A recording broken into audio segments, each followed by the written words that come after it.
Okay, here we go. And it is going. Yay! Here we are together. I'm so happy to be with you, Megan. And it's pronounced Megan, right? It's not Megan. It's Yep, Megan. okay, Nope. good. I Mm-mm. was like, Yep. it is as it's described. You just said so many good things in a row. I was like, you know what? I gotta start hitting record here because we're already going into. So one of the things you said was, I'm getting used to being awkward on podcasts. And like, honestly, I feel like getting used to being awkward is like my life's work, basically. I'm like, I'm getting used to being awkward over here. I'm getting used to being awkward in a meeting. It's definitely a life's journey to like get Yeah, comfortable with awkwardness for sure. definitely. I think I always thought when I was a kid that I would outgrow the awkwardness, but I now I know that's not the secret. The secret is that you just get used to it. Totally. But I would also say the fact that you said grow is like, for me, awkwardness is a sign of growth because it means you're putting yourself out there in ways that are uncomfortable. Yeah. Um, and I honestly feel like you do this very consistently on LinkedIn. So you and I met, you are a therapist, you're a practicing therapist, correct? I'm like piecing this I together. no longer have an active practice Okay. because I now do marketing and content writing and stuff like that full Okay. time. And So how that's long, and you're great at it. I mean, I don't know about the marketing part, but you're great yeah. at you're definitely great, I can tell for sure, on LinkedIn at understanding sort of key things to share or important, insights. Wait, are you there? I'm here. Yeah, I can hear you. Keep going. Oh, okay, there you're back. Good. Everyone's gonna have, if anyone's listening, they're gonna have these terrible flashbacks to being in a Zoom meeting for work, and it's like, are you there? Are you there? I'm sorry. I mean, I Are you guess frozen? it's My just internet. reality. Okay, so can you tell us a little bit about how you got here? Like, what was your, life as a therapist, and just a little Sure. about you? Yeah, so I totally accidentally ended up in marketing, but it seems like I should have always done that. So I was a social worker. I am a licensed clinical social worker. I lived in the Pacific Northwest in Tacoma, Washington, and got my master's in social work. And after a few years kind of, bouncing around, getting your clinical hours, where however you can, mostly working for community health organizations, I landed in the perfect dream job, which was I was working with teens in a school district. And my contract was funded by the Department of Defense because 40% of the students were military connected, which means I just got to basically do therapy with teens all day, and I didn't have to bill insurance. And I had a teacher schedule. Um, so it was the dream. And then COVID happened, and I know there's so many stories where that's the plot twist is COVID. And my husband, who was charge nurse in an ICU up there, um, obviously COVID's terrible, but he just felt like he was living the best version of himself because all the bureaucracy melted away. And so once the higher ups came back out of their offices and started trying to run the show again, he said, I think I want a job where I can be more involved in crisis situations where I don't have to worry about, the numbers and stuff. So he decided to go back to school to become a CRNA. So we moved across the country. Um, and there was no social work therapy dream job in North Carolina where we ended up, unfortunately, although I looked. So the game plan was let's live off loans. Let's, you can stay home for a few years because I've got little kids, and then you can go back and continue to search for your dream job when you I mean, graduate. a Oh, social oh, worker and nurse. Wait, registered nurse. So what's the right way of yeah. putting it? Yeah. So he was a registered nurse, and now he's 3 months away from getting his doctorate, Okay. doctorate in nursing practice. Yeah. Okay. Okay. So kind of And the would, kind of the will he dream then be team. called a doctor of nursing? Not it's like he gets so mad. I'm like, I'm going to insist that everyone who comes in our house refer to you as Dr. Cornish. And he's like, you better not. He's no, so he's technically it's a DNP, but no one will Okay. call him doctor because in a Okay. hospital, medical doctor is the doctor. So And so therefore your knowledge of the medical system does not just come from your own experience in Tacoma, but you're living with it with your partner and like seeing everything. And you've mentioned bureaucracy a couple times. And one of the things that's definitely a theme I see in your posts. And I think what I really appreciate about how you write and what you share is that it feels very sort of smart but from a place of experience. So I was Mm. going through some of your LinkedIn posts that I liked. Like this is just from the past couple of weeks. And I just feel like every time you have a thought, they're good thoughts that people don't seem to be saying widely. I don't know why or why not. So one of them was around, I want to attract my ideal clinic. To attract my ideal clients, I got to get on social media. This is like advice that people are saying, or they're thinking that they're being told as therapists. And you're like, hey, I think it's fine that there is a separate thing that is a content creator and a therapist. Yes. So is it just that like these ideas will come up to you and you're like, this is something that, how much of your thinking is sort of holistic or like one-off sort of ideas? Mm. Like, how do you think of that? Um, to be honest, if I can pinpoint a source of my worldview framework, and I hate to say faith because there's so much baggage with that, but like my brand of faith is like I love Jesus, and I think Jesus would have been super anti-capitalist. He was a brown-skinned dude who hung out with people who didn't look like everyone else, and he was always trying to turn power structures upside down. When I look at him, I'm like the places where you find the precious things in life are going to be the opposite of what the world says, what capitalism says, what startup culture says, like is valuable. The problem with that being in marketing is like there's always going to be a conflict between like I'm trying to sell something, obviously.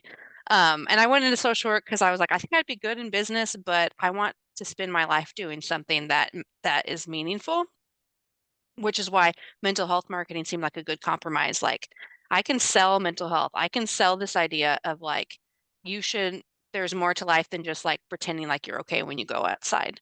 And like, there should be deeper levels of like self introspection and relationship and stuff like that. Um, but yeah, there's definitely like a framework, and you can't get too anti-capitalist on LinkedIn if you want startups to hire you. Okay, You know, that's fascinating. So can you tell me a little bit more about the role of faith for you? Like, how do you think faith connects with mental health? faith and mental. Oh, that's a very good question. I actually my master's thesis I wrote a curriculum for churches to use for mental health training because there's so much just this like toxic positivity. Like Yes. if you have faith, you shouldn't experience anxiety and depression, which is like total bullshit. Am I allowed to cuss on your Absolutely. podcast? Okay, good. Um I think the more that I grow in just in life and my understanding of humanity and faith, I understand there's no separating the mind, the body, and the spirit. They're all so deeply interwoven and interconnected. And like there's so many flavors of faith right now that try to separate them to say if you're anxious, it's just a spiritual problem, or if you're anxious, it's just XYZ, you just need to Chemical do this. issue. Da, da, da, da, da. Exactly. It's all like if you're in this camp, it's only this. You're in this camp, it's only this. Exactly. Yeah. Exactly. And it does such a disservice to anyone who's struggling with any of these issues. Like I would in my younger days, I would say, well, just get on antidepressants and that'll and now I'm like, I would never say that now. Like, yes, you should get on antidepressants and you should get in with a therapist. And once antidepressants kick in, you should start doing some work like to figure out like those deeper questions of like meaning and purpose and community. Like there's always going to be a yes and because there's no one part of a person that's not connected to all the other parts and that doesn't have an impact. And I think the body keeps a score talks about that. If you don't deal with things on a psychological level, on a physical level, it's all going to come out. Yeah. There's I no mean, way to just be one thing. you're definitely speaking my language here, around the connection of these different spheres. I'm working on a new book idea. I have a proposal out right now around breakdowns.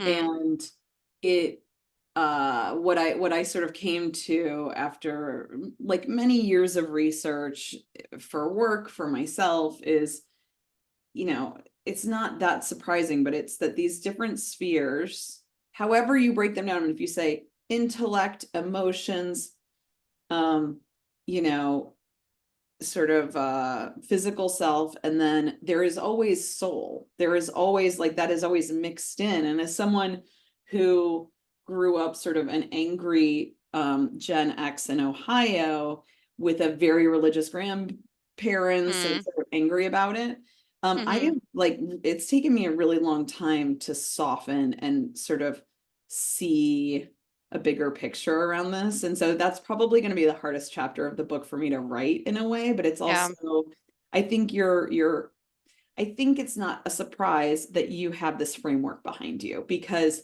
I do think that the ability to see these different spheres together is also a lived experience that you clearly have in your life. yeah. Yeah, well, and I was lucky enough to be raised by my dad was a pastor. He's not anymore. He burned out of it. But he was the kind of pastor, they started a free health clinic in the most diverse school district in the nation, and they like constantly had refugee foster children in the house, especially when I got older. Like they really were like, this is the meaning of life right here, is to serve others, is to go beyond yourself. um so I luckily didn't really have to deal with the hypocrisy that understandably turns a lot of people away from faith. Like I feel like I got the good stuff that And did you and I always feel that way, Megan? Like growing up, were you like even in your sort of teen years or whenever time when people usually rebel, were you like, no, this is always good. This is really good. Yeah, and I did, and I'm not all my siblings did. They have my siblings, I have four siblings. They have different perspectives. They're at different places with their faith, but they also have different lived experiences. Like one of my siblings is not like gender conforming. Yeah. So their experience of it was very different from me being like a cisgender Yeah. heterosexual woman, obviously. And they're figuring that out. My parents are figuring it out, all that stuff. But my mom always said our goal was not to shove Jesus down our children's throat. Our goal was to make him attractive enough that they could like explore it and not be turned off just by our behavior.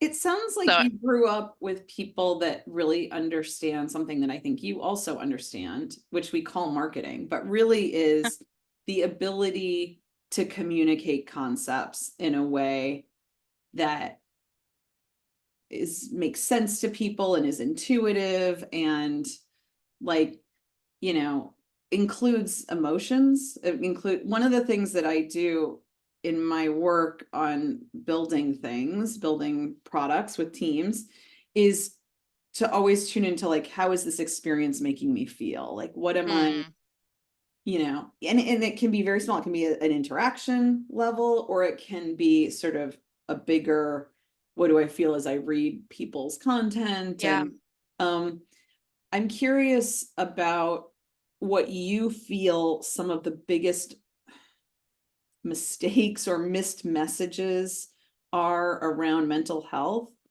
Um, that when you see it, I mean, we've talked a little bit about hypocrisy, but like, what is it that really, I call it a bugbear, but like that you're really like, God, I wish we could change this. Like, I'm done with this. I might get in trouble. And I don't want you to I get in think trouble. So you can like, I, yeah, I'm trying but to think it's of a also way the to stuff say that's this where I don't interesting. put That's the thing. It's like yeah, also the real stuff. yeah. I'm trying to think of a way to say this where I don't call anyone out. That I would like to maintain good relationships. I think that mental health is being treated like a commodity. Okay, great. Very clear. And I don't think that it's not sustainable. It's like there's only so long you can treat it like commodity before people are like, wait a second, this actually I've been spending my money on this and it's not working. Um, Especially around like stuff like self-care.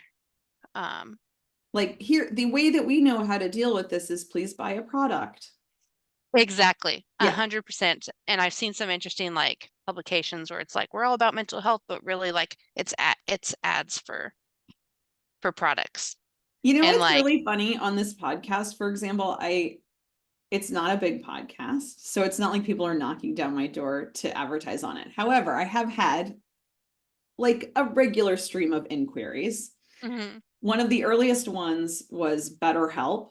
BetterHelp wrote, this is, by the way, before the podcast onslaught of BetterHelp ads. This is, I'm talking early days. It was like yeah, they wanted banner ads on the site on beautifulvoyager.com, bvoya.com. And I was like, I'm not comfortable with it. Like, I am not convinced that this approach helps people. I don't know enough to know. Maybe it does. I'm open, but until I really feel comfortable in my gut, I'm not gonna say yes. So I've literally never had an ad because then, what I get are a lot of like adaptogen, like drinks. Yeah. People are always wanting to advertise adaptogen drinks, and I'm like, I'm not convinced. I'm just Yeah. not convinced. And also, by the way, there's no research on whether you should do that with an SSRI. And even though I'm coming off an SSRI, Yes. blah, blah, blah. So I hear you. I hear you. Yes. Yeah, that's a big issue that I've not quite yet figured out how to tackle. I've turned down working, there's like a couple of really big name companies that treat therapists like trash. And when you treat your therapist like trash, the treatment that you get out of them, the performance you get out of them is also equally trash. And then you get people who say, I tried therapy and it didn't work for me. And so therapy farms like that really are in the long haul, it's like a net negative, I think. Yeah. But I don't know how to I don't know how to get the message out that says who you like the organization you choose to work with matters for your therapy journey. Um, Mm, especially if someone is like finally just beginning to open up to the yeah. idea of therapy. And those Yeah. ads do a great job doing that, like there's been a few where I'm like, I don't know about that. But for the most part, I hear a million of those ads too. They're pretty good. Um, And I I'm just with like you. wish I mean, I think like many things, and it all comes back to messaging and understanding, like conceptualization, but there's this idea that like therapy is one thing, usually psychodynamic, like there's just like hmm so much cliche understanding, like, okay, I am going to therapy. It could be any therapist. Therapy is just therapy. So that's what I'm going to yeah. sign up for. And Exactly. If you have a heart problem, you just go to see a cardiologist and yes, they're gonna do the same yes, test and they're gonna do the same treatment. Yeah. yes. So I'm going to sign up and I'm going to go see a therapist. It's all the same, just like a Yep. cardiologist. And then that is going to fix whatever XYZ thing is. And trying to figure out how to communicate like both complexity, but you can do it. Like that's hard, right? Because Yes. it actually is really hard to find a therapist. In my own journey, I don't know if you've ever noticed this in any of my posts or anything, but I have a lot of ambivalence around therapy only because, similar to what I said about growing up in Ohio with super religious parents, like, I mean, grandparents, not my parents, um, which is I went to see 5 therapists and none of them spotted that I was having like anxiety to the point where it was impacting my life. And Yikes. even asked a couple of them. My husband was like, "Can you ask about anxiety? It just seems like this could be anxiety." Yeah. And so I had a chip on my shoulder for a long time about Yeah. therapy. And now I'm like really, as I write about this for this new book idea, I'm really being forced to wrestle with what I'm really trying to say. Like, what do I really think? That people shouldn't go to therapy? No.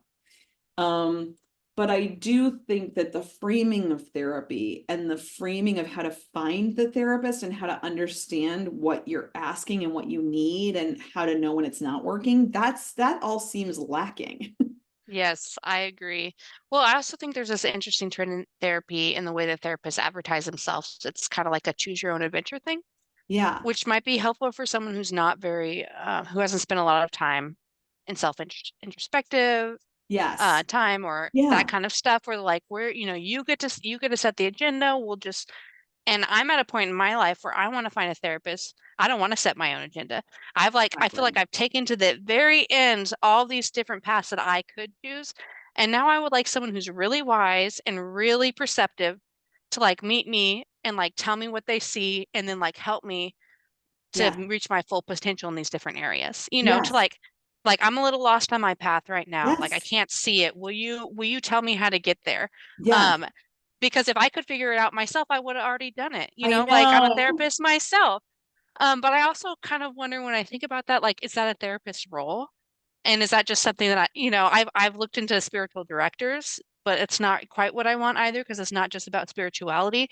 Um, and also wondering like is that the role of a community? Like right now I'm in a place, I moved away from very close-knit friendship community, like older friends, younger friends, like the whole gamut, people who knew me really well from college. And now I'm kind of alone out here in the wilderness in North Carolina. And I'm like, if I were home, I would just be asked, I'd be having deep conversations with my friend groups over our dinner parties that we have once a Yes, month and saying, what do you guys see about this in me? And what do you think I should be? And that would be meeting that purpose. So I, absolutely. Do you think that like you're so good at creating community clearly? Like I feel that with your how you write on LinkedIn. Do you think that in part you're doing that because you're working to fill that hole or you're helping yourself fill that hole by trying to create new community and meet people? Like do you think of it that way or is that hmm, I don't know. I don't, because there's so much online. I try to be as authentic as possible, but like nobody I know online has been to my house and sees how messy it is. Like you can kind of see how messy my bed's not made. Like for me, You said you community have is kids or a kid or kids, I've right? got two kids and Yeah. I'm pregnant. So Yeah. like to Megan. me, community is, hey, I'm coming over in 5 minutes. Yeah. Like get the cocktails ready and Yeah. we'll fold and the kids will play in the backyard and we'll fold all your laundry and like chat. Like that's what I had It sounds like before. you had a fantastic, that is Oh, like a yes. rare, and That's the dream. I'm like, why that's am the I not there dream. right now? I'm sorry. It is Yes. hard. It is hard to move to a new place. I know. I mean, and it's hard even if you lived in a place forever and then COVID and everyone's behavior changes. All of a Yes. sudden you're like, Hmm. last night I went outside. I was getting like taking out the trash and I saw and somebody I'd never met before looking through my little free library. And she was pulling out the puzzle and we just started chatting and it turns out she lives less than a block away. I had never seen her before. And we chatted for like 20 minutes. I just felt like, oh, we're just two people that needed to chat a little, and it was Yeah. great. We like exchanged information and she's gonna invite me to the block party. But Nice. this awareness of needing community, like it's Hmm. funny how much I get to as I keep researching, keep writing about these things. I'm like, it's really about human connection. Like it actually Really really is. is, all of this evidence and our incredible surgeon general is doing all the work on Yes. this, right? But it's like it's hard to go from this theoretical framework. It's helpful to say, okay, not being around people, being isolated is worse for you than a pack of cigarettes a day. That is like kind of helpful to hear, but it's Yeah. also hard to get people to understand like, whoa, it's not just about connecting with a therapist in this way. Like this is a holistic life Yes. Well, thing. and there's like a shortage of therapists, and how much of that could be like how many people in therapy like just need community, just need Yeah. human connection, and that could be mitigated. And then the therapist could just focus on the people who like have something like more on the level of clinical going on, Yeah. and everyone else could just like be supported by your friends, like how we're like made to be, like I around get people who you. support us and love us and understand us, and like yeah, they're not perfect, but you work out conflicts and you grow from that. Like that's how we're supposed to be growing in our like health and wholeness. Like mental health is not about the absence of mental illness. It's about this like holistic, like whole person, wholeheartedness Yes. in your life. And you Yes, I don't mean, get some that people from a call that therapist. flourishing, and Yes. but this purpose and the community portion seem so integral that they are almost it. Like I such know. a Like we're huge like part. we're hiring our community in the form of therapists Yeah, I think now. that's right. And there's something lost there because like yeah, therapist is going to have unconditional positive regard, but like that has a price tag attached to it Yeah, as well. yeah, I So, totally agree. I want to look at some other things that you posted. And these again are very recent. So, yes. but you have like I know many times I've looked at things and I'm like, yeah, she's onto something. She's really asking the right stuff. Um, I'll preface this post by saying I am pro therapy. Therapy is great. Almost everyone could benefit from therapy, but I also want to point out the current immense need for therapy is because we've got an unhealthy society. It's ironic because we're more connected than ever digitally, but disconnected on a human level. And instead of building stronger communities, we're bandaging the problems. So it's exactly what we're saying. Hmm. Um, how can we encourage healthier marriages, friendships, and community connections? Are there any startups addressing the problem from this upstream perspective? This to me is I so recognize this tone and like of being like, I am seeing this. This is as clear as day to me. Like, does anyone else care? Or any startups Yeah. gonna try to fix this? Like, I'm like afraid to put that question out there because I fear the answer is no, because there's no money in it. I mean, I, you know, I will say I've worked in technology for a really long time and I've worked at many startups. And I am in an unusual position right now. I work at Pinterest, but I also work on a nonprofit with one of the founders of Pinterest, whose name is Ben Silverman. And it's called How We Feel. And it's a mood tracking. It's sort of a helping people learn to navigate their emotions, and it's free. And our goal was, let's create something for free that has the level of quality and as much as a paid app would have. Yeah. So instead of having to pay $60 a year. Why can we do this? Because Ben is financing this. I mean, it's true Yes. that like It's so where, funny. yeah, You had sent me like the outline for this and like the topics, and that's one of the things that came up for me of like wanting to talk about is this idea of like people not understanding that free things are not free. right. Um, and that you're either paying with your attention or your money. And the paying with your attention is bad for your mental health. But like I so many think people are that's not in a like, position to pay with their money either. Like my brother and I, have been talking about, he's a software engineer. He just graduated with his master's from University of Texas, and he says, let's build something to address these problems you're talking about. So we've been talking about these ideas. I think it would be a really cool idea.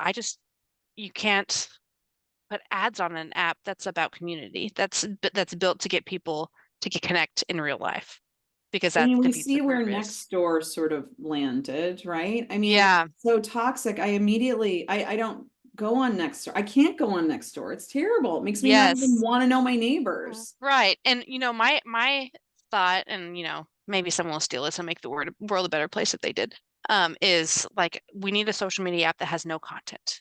That all it is like it serves as, oh, I'm out in it serves as that town square where we 100 years ago would be out and about and just run into people. That it has like an indicator of like, oh, they're looking up, they're looking down. I need to reach out to them. But every link connects to text message or phone call or in real life connection. Like all it is like, here's how I'm doing. Like Okay, wait, it's tell me red. more. Like, how do you imagine? Because I do have Oh, tech. my brother's gonna kill me, but I think it's a great idea. And by the Um, way, again, this is not a huge podcast. So like, I don't okay, know like yes. how many people hear it, but Right. So here's what so, I so think we your need. idea is I'm a dot moving on a map, or like what are you No, so I would want to have a list. I would want to have three lists. I would want to have my family, my close friends, and my neighbors. And I would want to click on the list and I would want to see the colors. Like it's like a color status. Like, okay, these three are in the green. And oh, look, they said they're available to hang out and here's their schedule. And I can put myself on their calendar to hang out. Or they're in orange and here's the kind of help they're open to. They said they are open to food, they're open to they need transportation, they're open to mm, childcare. But they can also control, like, they're not going to tell everyone I'm open for childcare. I can think right. of three It's people sort of I would like trust to have my kids over. I control who can see my indicators for help. Like, I would never trust, like, I love my neighbor, but I would never trust to eat their cooking. Like, I've seen some questionable things, so they'll never see, hey, if someone could bring food over, that would be great, type of a thing. But there's no content. Like, if I see my best friend is on red, I can't figure out in the app why they're on red. So I that need to, part to me sounds like How We Feel, by the way, because yeah. in How We Feel, everyone is checking with their emotions and they decide if they want to share their emotions with Oh, their nice. connected, the people they're connected with. Yeah. What we have not nailed or figured out yet is how are we going to support people in understanding what to do next? So we have emoji reactions. We don't love them. We're not like, this is the way, Mhm. like you're feeling upset and I do like a hug emoji does not feel like it's doing what needs to happen. Yes. Um, Yeah, I think linking it to um like if you're not close enough to have this person's phone number, you don't need them you don't need to be able to see them. They're not your community if you don't have their phone number. So like there's no in my ideal app, you click it and it says, do you want to call them? Do you want to send them a text message? Those are your two options and it takes you out of the app yeah, yes, because yes. that's a real interaction. Like the emojis are not But real it's still, here's the interactions. challenge though, Megan. It's still on you if you're having a hard emotion, is that the moment where you're also going to be like, I'm super bummed out. I want these four people to know, and I Hmm. want them to take this action. It's still asking a lot, That's maybe. true. But like it's so low pressure to be like, I don't have to send four text messages. I'm just gonna change this to red and maybe there's a notification on those four. Hey, your friend changed it to red.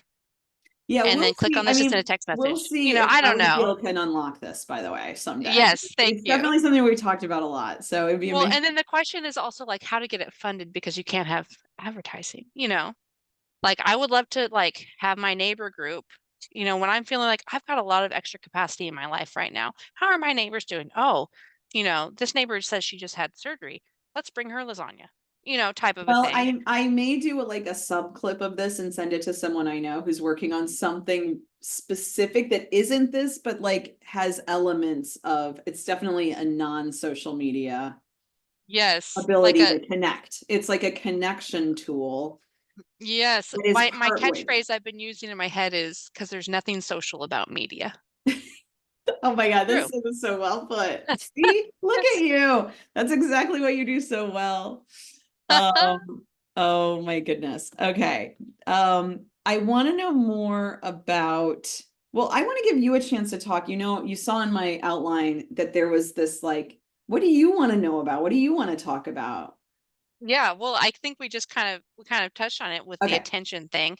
I'm not really that's big nut to crack, but just having people Yeah. understand like that there's always a cost. Yeah, Um, absolutely.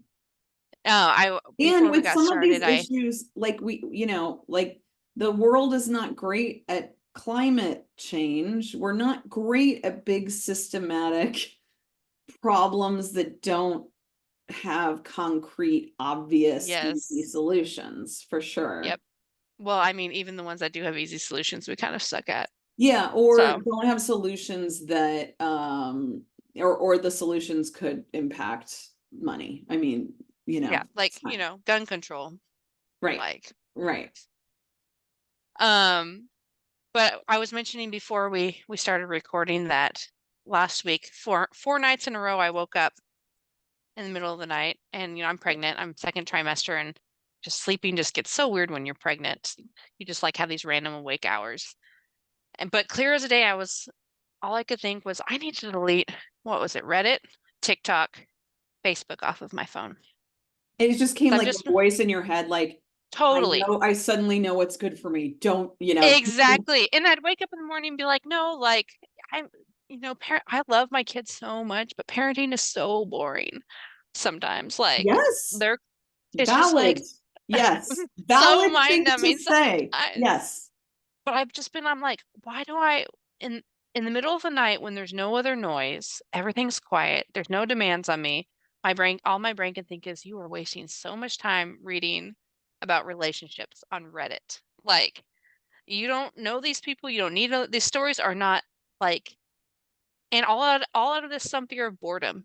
And I'm like, maybe I need to be bored. Maybe being bored is good for me. That's why I tell my kids, good, you're bored. You'll figure out something productive to do. So why am I avoiding these feelings of boredom? Like, why am I not practicing what I preach? A little bit, And how's it gone so far? It's been what, one So week? far, so I kept LinkedIn because that's how I do my work. Yeah. I kept Kindle because like reading a book, that's somewhat even though, I'm really into the young adult fantasy stuff. So it's kind of questionable whether or not that's productive in any way. But at least it's not, just like trash stories. And I'm bored. I'm like super bored. But my house is cleaner and it's good for me. Distress tolerance is something I preach as a therapist all the Yeah. time. So Good for I'm just, you. We often know thank what's you. good for us and we don't always do it. I spend one thing that really relaxes me are puzzles, jigsaw puzzles, like puzzly games on my phone. Yes. And I find them so soothing that it's can be easy, especially if I'm not feeling well, to like do too much of it for sure. And I'm always working to tune into my own coping mechanisms and be like, am I verging into unhealthy with my Yeah, like is this a net positive or net exactly? Yes. Exactly. And I kept Pinterest, like I said, Pinterest is the only safe place on the internet, I Yeah, think.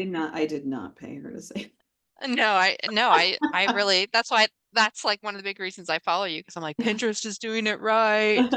You know, that. like, and I notice when my mental health is not good, I'm not on Pinterest.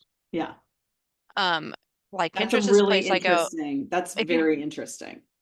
when Pinterest is a place I go when I'm feeling inspired and I want ideas and I want because I do art in my free time. I write. Um, so that's I cook.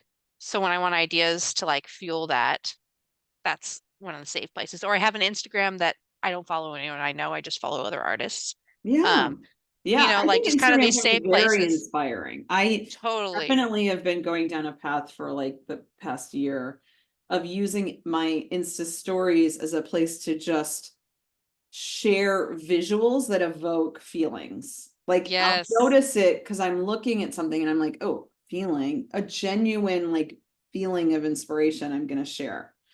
And a lot Yes. of it is generative AI, which I know is sort of the boogeyman for a lot of people, but I think there are visualization capabilities there that are super that could be super interesting for emotional well-being. Yes.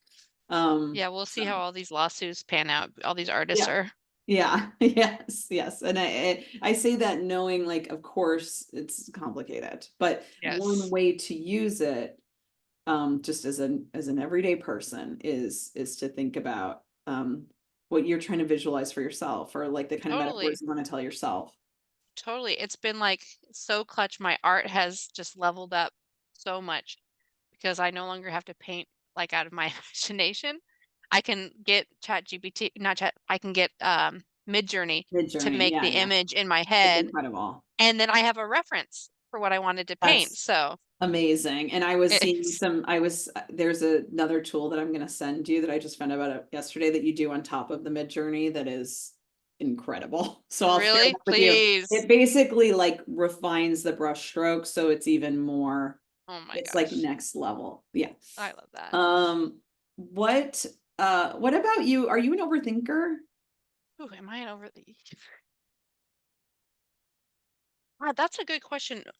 So I'm on antidepressants Yeah, and I'm not when I'm medicated. there you go. Um, so Which one are and you that's I on? think Or ones or oh, one? which ones am I on? Yeah. Yeah, so my story is I come from a long line of depressed and anxious people. My maternal grandfather, my mom tells me stories about how he, that was back in the day there weren't good meds, so he was in and out of hospitalization throughout her childhood.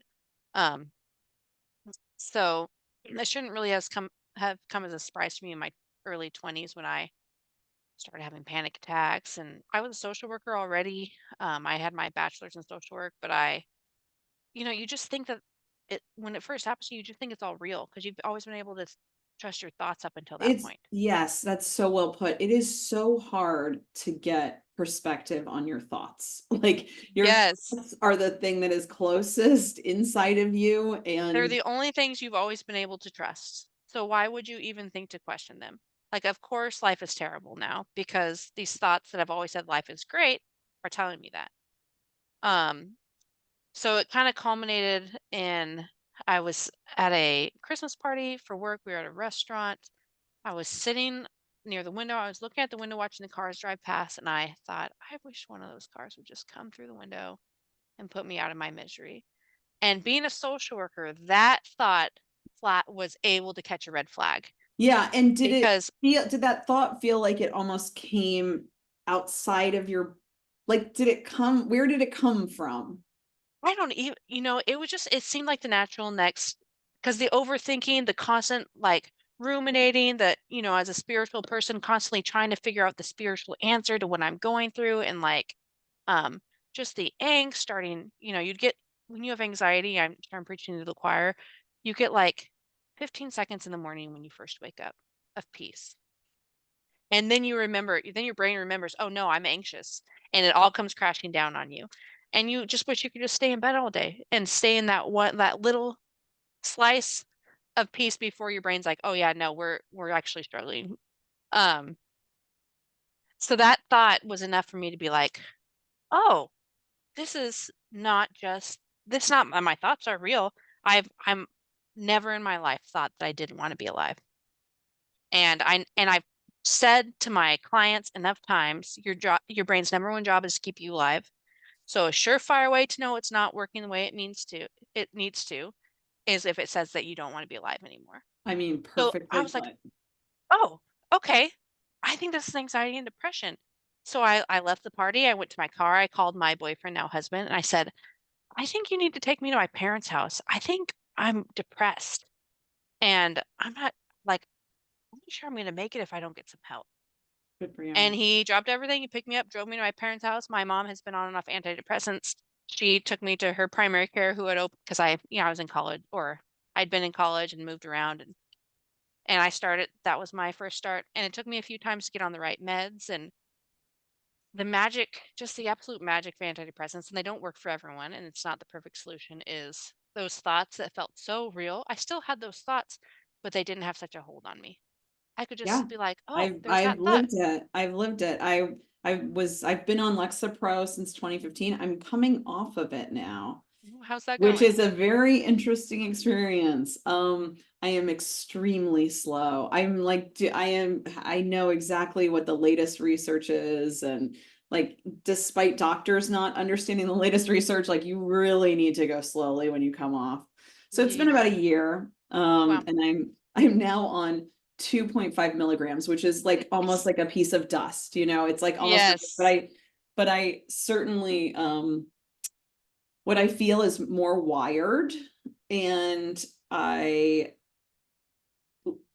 I am not feeling what I felt when I went on them, which is Mm, really what I've just been testing to see like what yes. happens. Do I still need this as much as And I do? I'm feeling like it's okay to keep progressing and not be on it anymore. But Yeah, that's it's just a awesome. reminder that like these things are not they're not permanent. They're things that we sort of have to um and I remember being really angry about the you have to try different ones to figure it out. I was like, it made me angry. I was like, what?